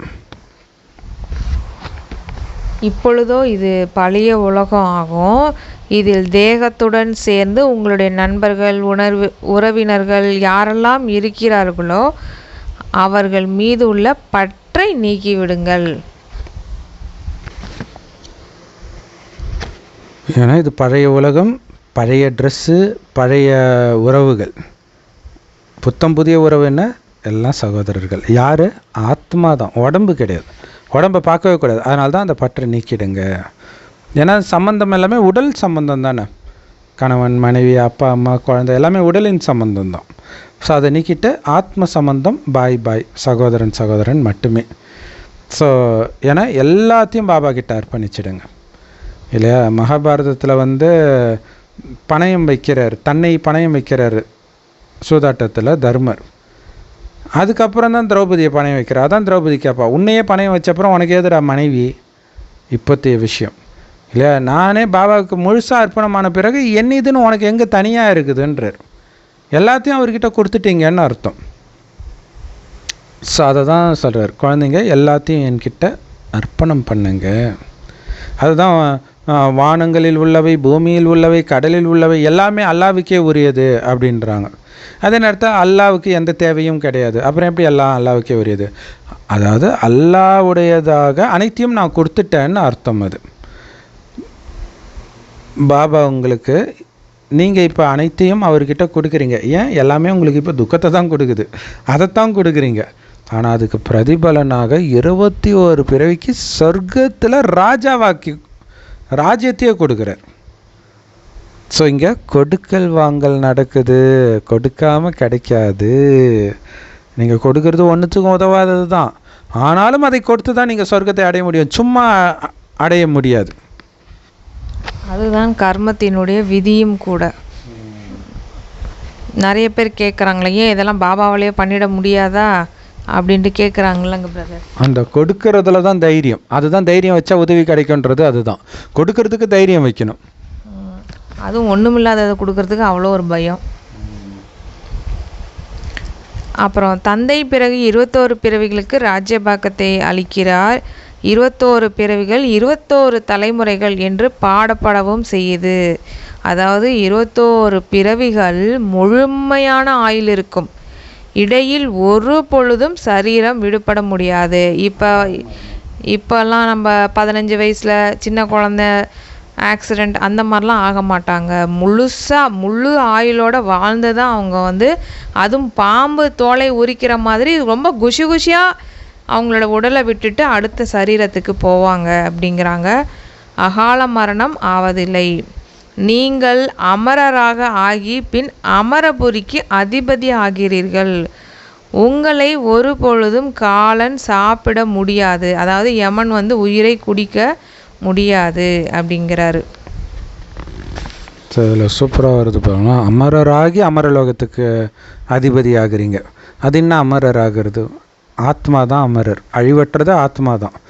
ஸோ ஆத்ம உணர்வில் வந்து மரணமற்ற உலகத்துக்கு வரீங்க. ஏன்னா அங்கே எல்லாருமே ஆத்ம உணர்வில் இருக்கிறாங்க. ஸோ திடீர் மரணமும் இருக்காது. மரணன்றது உடல்னு நினைக்கும்பொழுது தான் வரும். ஆத்மா நினைக்கும்போது மரணமே கிடையாது. ஸோ அதுதான் மரணமற்ற உலகத்தில் இருக்கிறீங்க. அதனால தான் பாபா சொல்கிறார், அங்கே மரணமே ஒரு பொழுதும் வராது. ஆனால் அதுக்கு என்ன பண்ணணும்? இப்போ நீங்கள் சாகிறதுக்கு முயற்சி பண்ணணும். அதுதான் விஷயம். இங்கே சாகிறதுக்கு முயற்சி பண்ணுறதன் மூலமாக தான் மரணமற்ற உலகத்துக்கே நீங்கள் போகிறீங்க இல்லையா. எது அங்கே வரக்கூடாதுன்னு நினைக்கிறீங்களோ அதை இப்போ கொடுத்துடுங்க. அதான் உயிரோடு இருந்துக்கிட்டே இறக்கிறது. என்னதுன்ற உணர்வு கொஞ்சம் கூட எட்டி பார்க்காம இருக்கணும். அதுதான் இறக்கிறதுன்றது. அதுக்கு தான் பாபா சார் தேகத்தின் அனைத்து சம்பந்தத்தையும் தியாகம் பண்ணுறது. எதுவுமே உனக்கு வந்து எதுவுமே பண்ணக்கூடாது. உன்னுடையதுன்னு இது வரைக்கும் நீ நினைத்த எதுக்கும் யாருக்கும் எது ஆனாலும் உன் மனம் கொஞ்சம் கூட சலனம் அடையலைனா தான் பாபா கிட்ட நீ உண்மையிலே ஒப்படைச்சிட்ட. உன்னிதுன்ற உணர்வு கொஞ்சம் கூட இல்லைன்னு அர்த்தம். இல்லாட்டினா ஃபெயில் ஆகிடுவோம். அது மட்டும் இல்லை, உங்கள் உடம்பையும் உங்களுக்கு பாபாவுக்கு அர்ப்பணிச்சிட்டிங்க. அப்போ உடல் நோய் வந்தாலும் உங்களை பாதிக்கக்கூடாது. ஏன்னா பாபா சொல்றார், உடல் நோய் மூலமாக உங்களுக்கு கர்ம கணக்கு எந்த அளவுக்கு குறையும்னா வேறு எதன் மூலமாகவும் அவ்வளோ சீக்கிரம் குறைக்க முடியாதுன்றார். ஸோ அப்போ அதுவுமே நன்மை தான் இல்லையா. ஸோ அதனால் உடல் உட்பட அனைத்து சம்பந்தத்தையும் தியாகம் பண்ணிவிட்டு அனைத்து உறவுகளையும் அந்த ஒரு தந்தையோட மட்டும் வைங்க. எனக்கு அப்பா ஒரு புள்ளி, அம்மா ஒரு புள்ளி, தங்கச்சி ஒரு புள்ளி, கணவன் ஒரு புள்ளி, மனைவி ஒரு புள்ளி, குழந்தை, பேர குழந்தை, நண்பன், உறவினன் எல்லாம் ஒரு புள்ளி. ஒரே புள்ளி தான் அனைத்து உறவுகளும். ஸோ இதன் மூலமாகத்தான் சந்தோஷத்தின் சம்பந்தத்தில் நீங்கள் வரீங்க. சந்தோஷத்தின் சம்பந்தத்தில் வரணும் அப்படின்னாலே என்ன பண்ணணும்? சகோதர ஆத்மா. அதுவும் எந்த சகோதர ஆத்மா? அனைத்தும் நிரம்பிய இறைவனுடைய குழந்தைகள் எல்லோரும். ஸோ அப்போ யாரை நம்பியும் யாரும் கிடையாது. அதனால் ஐயோ அவங்கள நான் எப்படி பார்த்துக்கிறது, அந்த கவலையும் கிடையாது. அதுதான் சந்தோஷத்தின் சம்பந்தம், சகோதர உறவு மட்டுமே. மற்றபடி துக்கத்தின் பந்தனத்தை எல்லாம் மறந்துக்கிட்டே இருங்க. அது நினைக்கவே நினைக்காதீங்கன்ற. இல்லற விவகாரங்களில் இருந்துக்கிட்டே நம்ம தூய்மையாக ஆகணும். என் ஒருவனை நினைவு செய்யுங்கள் என்று தந்தை கூறுகிறார். கூடவே தெய்வீக குணங்களையும் தாரணை பண்ணுங்க. இந்த தேவதைகளைப் போல நம்ம ஆகணும். இது லட்சியம், நம்முடைய நோக்கமாகும். இந்த லக்ஷ்மி நாராயணன் சொர்க்கத்தின் அதிபதி ஆவார்கள். இவர்கள் எப்படி ராஜ்யத்தை அடைந்தார்கள், பிறகு எங்கே போனாங்க, இது யாருக்குமே தெரியாது. இது அப்பா தான் நமக்கு சொல்லி கொடுக்குறாரு. இப்பொழுது குழந்தைகளாகிய நீங்கள் தெய்வீக குணங்களை தாரணை செய்ய வேண்டும். யாருக்குமே துக்கம் கொடுக்கக்கூடாது. தந்தை எதற்காக வந்திருக்கிறாரு? தந்தை இருக்கிறதே துக்கத்தை நீக்கி சுகம் அளிப்பவராக, அதாவது துக்கஹர்த்தா சுகஹர்த்தா. எனவே நீங்கள் கூட சுகத்தின் வழியை அனைவருக்கும் கூற வேண்டும். அப்பா எவ்வளியோ மகனும் அவ்வழியே, அந்த மாதிரி நம்ம நடந்துக்கணும். அதாவது குருடர்களுக்கு கைத்தடி நம்ம ஆகணும். முதல்ல நம்ம குருடர்களாக இருந்தோம், இருட்டில் என்னடா எங்கே போகிறதுன்னு தெரியாமல் தவிச்சுக்கிட்டு இருந்தோம். பாபா நம்மளுக்கு ஞானம் ஸ்ரீமத் அப்படிங்கிற கைத்தடி கொடுத்தாரு இல்லையா? அந்த மாதிரி இப்போ யார் அலைஞ்சிட்டு இருக்காங்களோ அவங்களுக்கு நம்ம ஞானம் ஸ்ரீமத் அப்புறம் சக்திகள் குணங்கள் அப்படிங்கிற கைத்தடியை நம்ம அவங்களுக்கு கொடுக்கணும். ஸோ அதுக்கு தான் பாபா 3வது கண்ணு கொடுத்துருக்குறார் இல்லையா? உண்மை எது பொய் எதுன்றது 3வது கண் வழியாக தான் பார்க்க முடியும். ஸ்தூல கண்ணில் பார்க்குறது எல்லாம் பொய்யாக இருக்குது, பொய்யெல்லாம் உண்மைன்னு நம்ப வச்சிடுது. ஸோ அதுக்கு தான் 3வது கண் வழியாக பாரு குழந்தை, அழிவற்ற ஆத்மாவையும் பரமாத்மாவையும் மட்டும்தான் நீ பார்க்கணும். இப்போ எப்படி பாபா தன்னுடைய பாகத்தை நடிக்கிறாரு தெரிஞ்சுக்கிட்டீங்க. ஸோ பாபா உங்களுக்கு இப்போ என்னெல்லாம் நடத்துகிறாரோ அதெல்லாம் கொஞ்ச காலம்தான், அப்புறம் ஞானம் இருக்குது சத்தியுகத்தில். தேவதைகளுக்கு யாருக்கும் இந்த ஞானம் கிடையாது. பிரம்மாவுடைய வாய்வழி குழந்தைகளாகிய பிராமணர்களாகிய உங்களுக்கு மட்டும்தான் இறைவன் கொடுத்த ஞானம் இருக்குது. படைப்பவரை பற்றி, படைப்பை பற்றிய ஞானம். வேறு யாருக்கும் இது தெரியவே செய்யாது. இந்த லக்ஷ்மி நாராயணன் ஆகியோரிடமும் ஒருவேளை இந்த ஞானம் இருந்திருந்தது என்றால் பரம்பரையாக வந்திருக்கும் இல்லையா? ஆனால் இப்போ நம்ம புதுசாக கேட்குற மாதிரி தானே நமக்கு இருக்குது. அதனால தான் பாபா சொல்கிறாரு, அங்கே இந்த ஞானம் அங்கே இருக்கிறது கிடையாது. அது மட்டும் இல்லாமல் அங்கே ஞானம் இருப்பதற்கு அவசியமே இல்லை. ஏன்னா அங்கே பகல் ஒளியாக இருக்குது. அங்கே எதுக்கு ஞானம்? எங்கே இருட்டு இருக்குதோ அங்கே தான் ஒளி தேவைப்படும் நமக்கு. ஏனெனில் அங்கு இருப்பதே சத்கதி, உயர்ந்த கதியில் இருக்கிறாங்க எல்லாருமே எங்கள் சத்தியுகத்தில். இப்பொழுது நீங்கள் அனைத்தையும் தந்தைக்கு தானமாக கொடுக்குறீங்க. பிறகு தந்தை உங்களுக்கு 21 பிறவிகளுக்கு அனைத்தையும் அளித்து விடுகிறார். இதில் ஒரு முக்கியமான விஷயம் பார்த்திங்கன்னா, பக்தியில் நம்ம ஒரு பிறவியில் நல்லா தானம் பண்ணுறோம் அப்படின்னா அதனுடைய புண்ணிய பலன் அடுத்த ஒரு பிறவிக்கு கிடைக்குதுன்னு வச்சுக்கலாம். ஆனால் பாபாவுக்கு கொடுக்குற தானம் எப்படி 21 பிறவிக்கு வருது அப்படின்னா, அதுதான் பாபா போன முரளியில் சொல்லியிருப்பார், தர்மத்துக்கு அவ்வளோ சக்தி இருக்குது அப்படிங்கிறாரு. ஸோ அந்த சக்தி தான் 21 பிறவிக்கு வருது. இவ்வளவு நாளாக ராவணனுடைய சக்தியில் நம்ம இருந்துக்கிட்டு இருந்திருக்கிறோம். அதனுடைய சுகம் அல்பகால சுகம். அதனால தான் சொல்லுவாங்க, சிற்றின்பம் அப்படிங்கிறது கொஞ்ச நாளைக்கு தான், பேரின்பம் கடவுள் கிடத்தில் தான் கிடைக்கும் அப்படின்னே சொல்கிறது. அப்போ பேரின்பம் அப்படிங்கிறது அந்த 21 பிறவிக்கு பாபா அளிக்கக்கூடிய சுகம். ஸோ அந்த தர்மத்துக்குத்தான் அதிக சக்தி உள்ளது. அப்படிப்பட்ட அந்த தர்மத்தை தான் நமக்கு சொல்லி கொடுக்குறாரு. அப்படிப்பட்ட தர்மம் தான் ஆதி சனாதன தேவி தேவதா தர்மம். அங்கே எப்படி இருப்பாங்க அப்படின்னா, எல்லாருமே சாந்தியாக சுகமாக அமைதியாக இருப்பாங்க. காட்டிலலாம் போய் இருக்கணுங்கிற அவசியம்லாம் கிடையாது. வீட்டில் இருந்துக்கிட்டே எல்லாரும் தங்களுடைய ஒழுக்கத்தில் சட்டத்தில் இருப்பாங்க. சம பாயிண்ட் சிஸ்டர். பகலில் எதுக்கு லைட்டு போடணும்? நைட்டு தானே லைட்டு தேவை. ஸோ வெளிச்சத்தை இப்போ கொடுக்குறார். ஒளியை வந்து பாபா இப்போ கொடுக்குறாரு நமக்கு, ஞான ஒளியை. அங்கே எல்லாருமே ஞானத்தில் இருப்பாங்க, அதனால தான் அது பகல். அங்கே இந்த ஞானம் தேவை கிடையாது, எல்லாம் சத்கதியில் தான் இருக்கிறாங்க. ஸோ பாபா வந்து பாருங்கள், அனைத்தையும் இப்போ அர்ப்பணம் செய்ய வைக்கிறார். சும்மா கிடையாது. என்னுடைய அனைத்தையும் நான் உங்களுக்கு 21 பிறவிக்கு கொடுக்குறேன்னு சொல்லி தான் இதை பண்ணுறார். இந்த மாதிரி யாராவது தானம் பண்ண வைக்க முடியுமா? அல்லது தானம் பண்ண தான் முடியுமா? இல்லையா? 1க்கு 21 மடங்கு, 21 மடங்குல அது கோடானு கோடி மடங்கு 21 பிறவிக்கு வருது.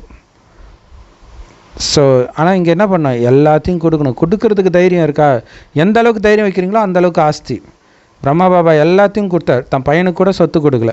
கல்யாணம் பண்ணப்போ நீ எவன் உனக்கு பண்ணி வைக்கணும்னு சொல்கிறேன்னா அவன்கிட்ட போய் பண்ணிக்கோ, முடிஞ்சு போச்சு. ஸோ அதனால தான் பாபாவை ஃபாலோ பண்ணுறது அப்படின்றது. அதுக்கு தான் தைரியம் வைக்கணும். குடும்பம் எதிர்த்து இருக்கும், ஊர் எதிர்த்து இருக்கும், எதை பற்றியும் கவலைப்படல. ஸோ அப்படி பண்ணதுனால தான் 21 பிறவிக்கு அவர் உயர்ந்த பதவி அடைகிறார். பாபா இது எல்லாமே உன்னுடையது, உன் கட்டளைப்படி தான் நான் நடப்பேன். ஏன்னா எனக்கு எல்லாமே நீ மட்டுமே. அப்பா, அம்மா, டீச்சர், சர்வமும் நீயே. ஸோ அவருடைய பாகம் இப்போ நடந்துட்டு இருக்குது. இப்போ அவர் சொல்கிறத கேட்காம எப்போ போய் கேட்க போகிறீங்க? 63 பிறவி சாத்தான் சொல்ல கேட்டாச்சு, இப்போவும் சாத்தான் சொல்ல தான் கேட்பீங்களா? கடவுளுடைய முழு குழந்தையாக ஆகலையா? தத்தெடுத்துருக்கிறாருல்ல, அவரே சொல்லியும் கொடுக்குறாருல்ல. குருவாகி வீட்டுக்கு அழைச்சிட்டு போகிற வரைக்கும் உங்கள் கூடவே இருக்கிறார். அப்போ அவருடைய கையை பிடிச்சிக்கிட்டே நம்ம சாத்தான் சொல்கிறத கேட்கக்கூடாது. அப்போ என்ன பண்ணணும்? பாபாவை மட்டும் நினைவு பண்ணிட்டீங்கன்னா தூய்மையாகிடும். இப்போ விகார எண்ணம், வீண் எண்ணம், மாயின் பல ரூபம் எல்லாமே போயிடும். அது இல்லை, மாயை பிடிச்சி இருக்குதுன்னா பாபாவை நினைக்கிறது இல்லைன்னு அர்த்தம். அதான் பாபா சொன்னார் பாருங்கள், தங்கத்தில் தூய்மையாக்குனா தொடர்ந்து அந்த நெருப்பு எரிஞ்சிக்கிட்டே இருக்கணும். கொஞ்சம் அசந்துச்சுன்னா மறுபடியும் அந்த விகார குணங்கள், வீண் எண்ணங்கள் இருந்துக்கிட்டே இருக்கும், இன்னும் ஸ்ட்ராங்காக வேறு ஆகிடும். ஸோ அதனால தான் நினைக்காமல் உங்களால் எந்த விகாரத்தையும் வெல்ல முடியாதுன்ட்டு. ஸோ நினைச்சிக்கிட்டே இருக்கிறீங்களான்றது உங்களுடைய குணத்தின் மூலமாக தெரியும். ஸோ அப்போ தான் நீங்கள் தூய்மையும் ஆக முடியும். தூய்மை ஆனால் தான் அந்த தூய்மையான வீட்டுக்கு உங்களை நான் அழைச்சிட்டு போவேன்.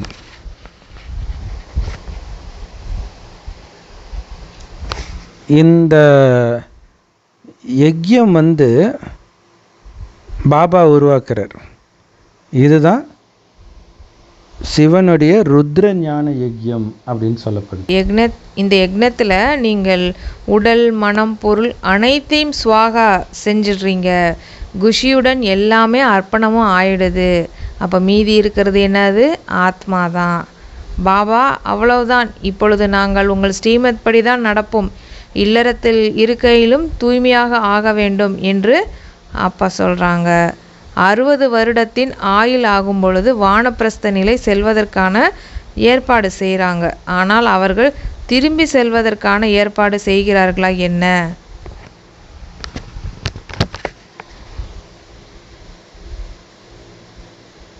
அது செம பாயிண்ட். அது 60 வயசில் வானப்பிரஸ்த நிலை, சாது சன்னியாசி தேடுறது, இதெல்லாம் பண்ணுறாங்க. ஆனால் வீட்டுக்கு போகிறதுக்கு, அதாவது பரந்தாம வீட்டுக்கு போகிறதுக்கு அவங்க தயாராகிறது கிடையாது. இல்லை, இது அவங்களுக்கு பிடிச்சிருக்குது. ஒரு குருமார் பின்னாடி போகிறது, கோயிலாக சுற்றுறதே குடும்பத்தோடு தான் சுற்றுவாங்க. அப்புறம் எங்கே இவங்க குடும்பத்தை விட்டு போகிறது? ஸோ இப்போ நமக்கு சத்குருக்கிட்டேருந்து மந்திரம் கிடச்சிருக்கு, மன்மனாபவன்ட்டு. அது என்னது? என்னை மட்டும் நினைவு பண்ணிக்கிட்டே இரு. வீட்டில் இருந்துக்கிட்டு, சாப்பிடும்போது, உட்காரும்போது, நடக்கும்போது ஒரு வினாடி கூட வீணாக்காத. நினைக்கிறது இல்லாமல் நீ எந்த காரியமும் பண்ண வேண்டிய அவசியம் கிடையாது. இல்லை, நினைவு இருந்துக்கிட்டே இருக்கணும். ஏன்னா இதுதான் மெயின். மற்றதெல்லாம் அப்போ நடுவில் கட்டாயிடும். அப்போ நினைவு தான் உங்களை அழைச்சிட்டு போகும். நினைவு விட்டிங்கன்னா முடிஞ்சு போச்சு. இப்போ நினைவில் தான் அந்த பாவம் அழியும். அதனால் எல்லாருக்கிட்டேயும் சொல்லுங்கள், நீங்கள் குழந்தையாக இருந்தாலும், இளைஞனாக இருந்தாலும், 60 வயதாக இருந்தாலும், 80 வயது தாத்தா பாட்டியாக இருந்தாலும் சரி, எல்லாருக்கும் இப்போ வானப்பிரஸ்த நிலை தான். எல்லாரும் வீட்டுக்கு போய் தான் ஆகணும். இப்போ பாலஸ்தீனில், இஸ்ரேலில் குண்டு போடும்போது, நான் சின்ன குழந்தை இப்போ ஏன்டா போடுறேன்னா கேட்க முடியும்? முடிஞ்சு போச்சு. டைம் வந்துச்சுன்னா முடிஞ்சு போச்சு. ஸோ அதனால் யாராக இருந்தாலும் சிவபாபா நினைவு பண்ணுங்கள், சிவபாபா நினைவு பண்ணுங்கள், சொல்லிக்கிட்டே இருங்க. நீங்களும் நினைவு பண்ணிக்கிட்டே இருங்க. ஏன்னா இப்போ வீட்டுக்கு போக வேண்டிய நேரம். எல்லாத்தையும் விட முக்கியமானது இல்லையா? லௌகீக விஷயத்தில் அப்படியே மும்முரமாக உங்கள் புத்தி போயிடுச்சுன்னா டக்குன்னு பாபா கூப்பிடும்போது மாட்டிக்குவீங்க. எந்த வேலையை பார்த்தீங்கன்னா அதை மாட்டிக்கும். அதனால தான் கர்ம யோகா, கர்மம் செஞ்சுட்டு இருக்கும்போது புத்தி விடுபட்டு பாபா கிட்ட இணைஞ்சிருக்கணும். அப்போ தான் நீங்கள் பாபா கிட்ட போக முடியும். ஏன்னா ஏதோ ஒரு காரியம் பண்ணிட்டு தான் இருக்க போகிறோம் உயிர் பிரியும்போது. அப்போ மாட்டிக்குவோம். நல்லது. சூப்பரான முரளி கொடுத்த அன்பான பாப்தாதாக்கு அன்பு நினைவுகள் மற்றும் காலை வணக்கம். கலியுகத்தினுடைய அனைத்து கர்ம பந்தனங்களையும் புத்தி மூலமாக மறந்து 5 விகாரங்களையும் தானம் செய்து ஆத்மாவை சதோ பிரதானமாக ஆக்க வேண்டும். ஒரே ஒரு சைலன்ஸின் தூய்மையான பெருமையில் நிலைத்திருக்க வேண்டும். இது சூப்பரான பாயிண்ட். ஏன்னா என்ன பிரச்சனை வந்தாலும் நான் அமைதியாக தான் இருப்பேன் அப்படிங்கிற கர்வத்தில் இருக்கணும். இப்போ எப்படி சில பேர் சண்டை போடுவாங்க, சண்டை போட்டுட்டு பேசவே மாட்டாங்க. நீ என்ன வேணாலும் பண்ணு, பேசு, நான் இப்படி தான் பிடிவாதமாக இருப்பேன் அப்படின்னு இருப்பாங்க இல்லையா? அந்த மாதிரி நம்ம எவ்வளோ வேணாலும் அவமானப்படுத்து, திட்டு, அசிங்கப்படுத்து, கோவப்படுத்து, என்ன வேணாலும் பண்ணு, ஆனாலும் நான் அமைதியாக தான் இருப்பேன். அந்த அமைதிங்கிறது வெறும் வாயில் போடுற அமைதி மட்டும் கிடையாது. அப்படியே மனசு குளிர்ச்சியாக அப்படியே சஞ்சலம் இல்லாமல் அந்த மாதிரி இருக்கும் பொழுது தான் எதிரில் வந்த ஆத்மாவுக்கு என்ன தேவை அப்படிங்கிறது நமக்கு புரியும். அப்போ தான் நம்மளுக்கு ஆத்மார்த்தமாக அந்த குழந்தைக்கு நமக்கு என்ன செய்யணுமோ அதை செய்ய முடியும், தானமும் கொடுக்க முடியும் நம்மளால். சூப்பரான பாயிண்ட் சிஸ்டர் இது. ஏன்னா ஜென்ரலாக அஞ்ஞானத்தில் எனக்கு பேசுகிறதுக்கு யாரும் இல்லைன்னு தானே இப்படி பண்ணுறீங்கன்ட்டு அமைதியாக இருக்கிறவங்க அழுதுட்டு இருப்பாங்க. ஆனால் இங்கே அமைதியாக இருக்கிறது தான் ஆனந்தமே. நான் பாபாவுக்காக பொறுத்துக்கிறேன், ஆஸ்தி அடையிறதுக்காக பொறுத்துக்கிறேன், அமைதியாக இருக்கிறது தான் கெத்து. மாயை என்ன கொஞ்சம் கூட அமைதியை உள்ளேயோ வெளியேயோ இழக்க வைக்கலை, நான் ஜெயிச்சிட்டேன்ற அந்த ஆனந்தம் இருக்கணும். ஸோ அது ரொம்ப முக்கியம். அதான் அமைதியின் பலம், ஆனந்தமாக. ஸோ உங்களுடைய மனம், உடல், செல்வம் எல்லாத்தையும் குஷியாக இந்த சிவருத்ர ஞான யஜ்யத்தில் அர்ப்பணிக்கிறதன் மூலமாக அனைத்தையும் பயனுள்ளதாக்கிட்டீங்க. அப்படி இல்லை உலகியல் விஷயத்தில் உலகியல் இதில் பயன்படுத்துறீங்கன்னா அனைத்தையும் வீணடிச்சிட்டிங்கன்னு அர்த்தம்.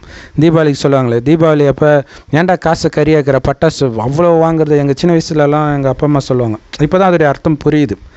கரெக்டு தானே? அதில் உண்மையிலே எந்த சந்தோஷமும் கிடைக்காது, ஃபுல்லாக கறியாக தான் போகும். அந்த மாதிரி இங்கே நீங்கள் உலகியல் இன்பத்துக்காக பயன்படுத்துகிற அத்தனை காசும் கறியாக தான் போகுது. பாபா சேவையில் பயன்படுத்துறது தான் உண்மையிலே உங்கள் கூட வரப்போகுது. அதனால் அனைத்தையும் இப்போ பாபா கிட்ட அர்ப்பணிச்சிட்டிங்கன்னா அப்படியே ராஜ்யத்தை உருவாக்கி அதில் ராஜாவாக உங்களை உட்கார வைப்பார் 21 ஜென்மத்துக்கு. அப்போ எது புத்திசாலித்தனம் அப்படின்னு யோசிச்சு பாருங்கள். வரதானம்: அதிகாரத்தின் துளியையும் தியாகம் செய்யக்கூடிய ஸ்வமான்தாரி புண்ணிய ஆத்மா ஆகுக. அதுக்கு விளக்கம் பாபா சொல்கிறாங்க, யார் சுயமரியாதையில் நிலைச்சிருக்கிறாங்களோ அதை தான் ஸ்வமான்தாரின்னு பாபா சொல்கிறாரு. ஸ்வமானத்தில் இருப்பவர்கள், அந்த சுயமரியாதைன்ற சிம்மாசனத்தில் இருக்கிற குழந்தைங்க எப்பவும் கொடுத்துக்கிட்டே தான் இருப்பாங்க. அதே மாதிரி மரியாதையும் கொடுத்துக்கிட்டே தான் இருப்பாங்க எல்லாருக்கும். சின்ன வயதாக இருக்கட்டும், பெரியவங்களாக இருக்கட்டும், புதுசாக பாபா குழந்தையாக இருக்கட்டும், பல வருஷத்து பாபா குழந்தையாக இருக்கட்டும், எல்லாருக்கும் மரியாதை கொடுப்பாங்க. அப்படி மரியாதை கொடுக்குறவங்க தான் ஸ்வமானத்தில் இருக்கிறாங்கன்னு நம்ம புரிஞ்சிக்க முடியும். அவங்க ஒருபோதும் எந்த ஒரு ஆத்மாவின் மீதும் சங்கல்பத்தில் கூட அதிகாரம் இருக்காது. அதாவது என்னென்னா, ஏன் இவங்க இப்படி செய்கிறாங்க, இவ்வாறு செய்யக்கூடாது, இப்படிலாம் நடந்திருக்கக்கூடாது, ஞானம் என்ன இப்படியா சொல்லுது அப்படிங்கிற மாதிரி நினைக்க மாட்டாங்களாம். இந்த மாதிரி நினைக்கிறாங்க அப்படின்னாலே இதுவும் கூட சூட்சுமத்தினுடைய அதிகாரத்தின் அம்சமாகும். ஆனால் ஸ்வமான்தாரி புண்ணிய ஆத்மாக்கள் என்ன பண்ணுவாங்க அப்படின்னா, வீழ்ந்தவர்களையும் எழுப்புவார்கள்.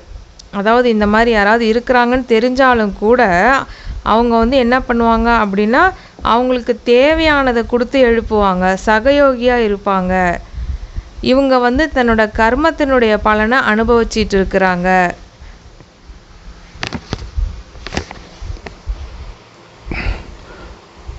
ஸோ அதனால்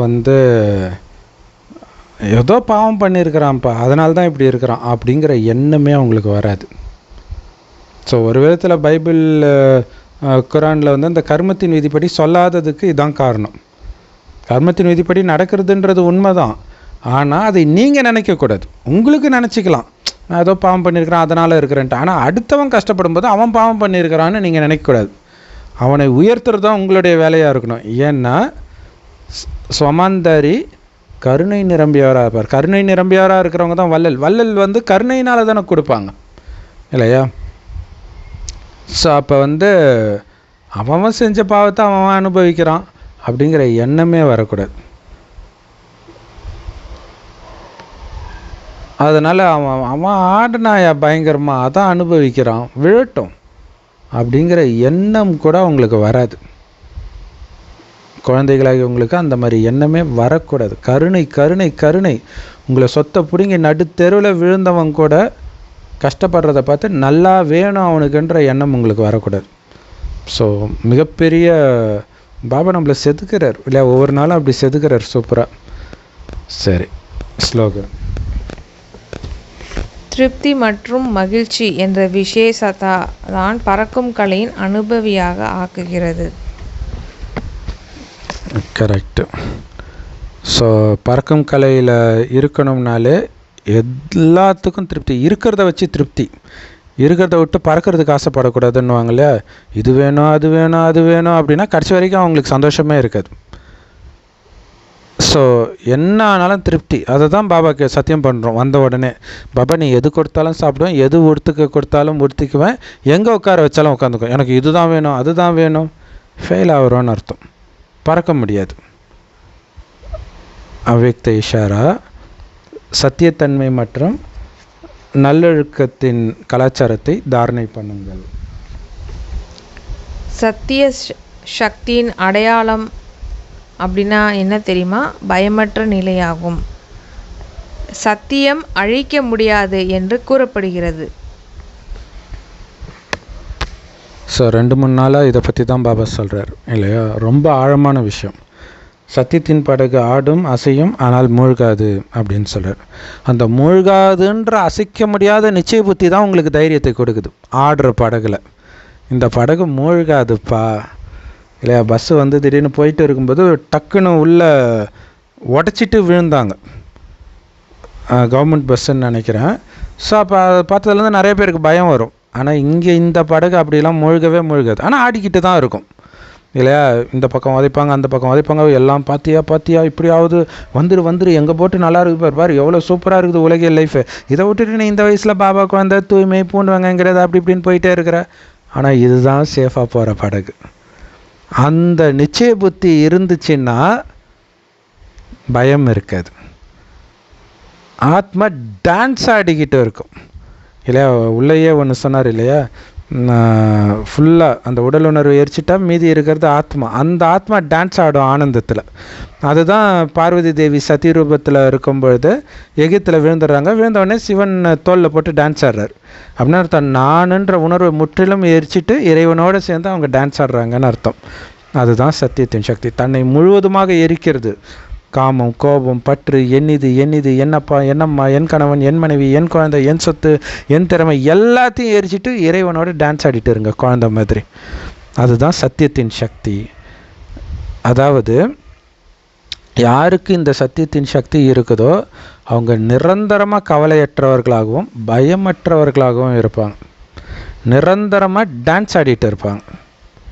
ஏன்னா பாபா சொல்கிற மாதிரி நீங்கள் நடந்துருக்குறீங்க. நடந்தால் பயப்பட தேவையில்ல, நடக்கலைனா தான் ஐயோ நம்ம இவ்வளோ பாவம் பண்ணியிருக்கிறோமே மாட்டிக்குவோமே அப்படின்னு வரும். பாபா சொல்கிறார் உன்னுடைய பணம் மனம் எண்ணம் குணம் சுவாசம் எல்லாத்தையும் என் வழிபடி நீ நடந்தியா பயப்பட தேவையில்ல. இல்லாட்டினா உன் வழிபடி நடந்தியா என்ன மறந்துடுன்னுவார் இல்லை. நான் சொல்கிற மாதிரி நீ நடந்தால் உனக்கு நான் பொறுப்பு, உன் வழிபடி நடந்தால் நீ உன் வாழ்க்கையை நீயே பார்த்துக்கோ அப்படின்றார். ஆனால் நான் பாபாவுடைய வழிபடி தான் நடந்துருக்கிறேன்னா நீங்கள் கவலைப்படவே தேவையில்லை, பயப்படவே தேவையில்லை. அப்புறம் என்ன? ஆனந்தமே ஆனந்தம், பாபா இருக்கிறார். ஆக்சுவலி பாபா வழிப்படி நடக்கிறது தான் அந்த சத்தியம் அப்படின்னே சொல்கிறது.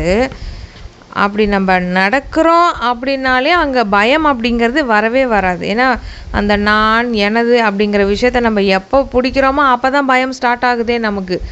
அதுவே அப்படி இங்கே இல்லை அப்படிங்கிறது தான் சத்தியம். அப்படிங்கிற அந்த சத்தியத்துக்கு தான் சக்தி அதிகமாக இருக்குது. அந்த சக்தி இருக்கிறனால தான் பயமற்ற நிலையே நமக்கு வருது அப்படின்னே பாபா சொல்கிறாங்க. ஒருவேளை தன்னுடைய சமஸ்காரம் சங்கல்பம்லாம் பலகீனமாக இருந்துச்சு அப்படின்னா அந்த பலகீனமே என்ன பண்ணிடுது அப்படின்னா மனநிலையை குழப்பத்தில் கொண்டு வந்துடுது. ஆகையால் முதலில் தனது சூட்சும பலகீனங்களை அழிவற்ற ருத்ர ஞான வேள்வியில் சுவாகா செய்யுங்கள். எல்லார்ட்டையும் அப்பாட்ட கொடுத்துருங்க. நான் எனது எல்லா விஷயங்களுமே அப்பாட்ட கொடுத்துருங்க. அப்போ அந்த பயமற்ற நிலை நமக்கு வரும். சூப்பர். ஸோ பலகீனமான எண்ணங்கள், பழைய குணங்கள், பலகீனமான குணங்கள், விகார குணங்கள், வீண் குணங்கள், கதை அடிக்கிற குணங்கள் எல்லாத்தையும் பாபா கிட்ட சுவாகா பண்ணுங்கள். என் வாயிலிருந்து ஞானத்தை தவிர எதுவும் வராது. அப்படி இருந்தாலே அந்த பயம்னா என்னன்ற நிலையை அடைஞ்சிருவீங்க. ஏன்னா உங்களுக்கு அந்த சொர்க்கம் மட்டும்தான் கண்ணுக்கு தெரியும். இங்கே உலகம் அழியுது, இழக்கிறது எதுவுமே தெரியாது. ஆனந்தமாக இருப்பீங்க. ஸோ அதுதான் சத்தியமேவ ஜெயத்தே, வாய்மையே வெல்லும். ஆனந்தமாக இருங்க சத்தியத்தின் பாதையில். செம powerful Murali. Love you Bap Dada. Thank you Bap Dada. குஷியாக இருங்க.